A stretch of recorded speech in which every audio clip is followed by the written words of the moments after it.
Hi, I'm Paul Hopkinson and welcome to my watercolour quick tips.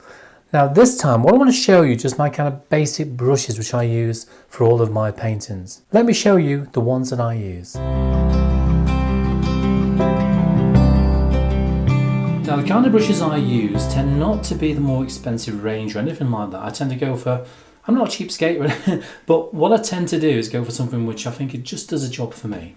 Okay, so I tend to use this one, which is a synthetic Winsor & Newton Cotman Series 111, and that's a 00. I use this one for most of my painting. So when I do a painting, that's the one that does the majority of the painting work. Okay, so it's nice and detailed. This one is a Rosemary & Co Series 93 size 1, and same again, Rosemary & Co Series 93 size 5. Both of these two are sable. This one, I'm going to do a little video about this very soon as well. And this is my, ready, replicator. And it's a replicator brush. All it basically does is that when you wet it, you get about 2 or 3 prongs, which are ideal to do more than one line in one go.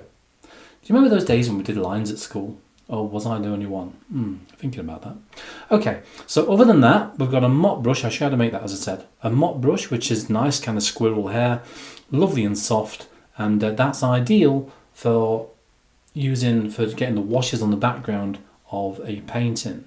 And this one is a very old one. I've had it for donkey's years. It's a very cheap and very old brush which I use to apply in large kind of areas of paint, again for background work.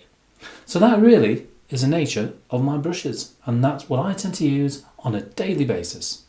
If you'd like to see more watercolour painting tips, head to patreon.com/thedevonartist and you'll see my full list of step-by-step video tutorials on how to paint wildlife in watercolour, where you get also the project photo, the outline drawing for that month's project as well, and even a step-by-step handwritten or hand-typed by me full PDF on that particular current month's project. So come and join me and let's get painting together. And don't forget to click on like, subscribe and share, and please leave a comment down below as well. I'd love to kind of hear your thoughts and find out what you've been up to on your painting ventures.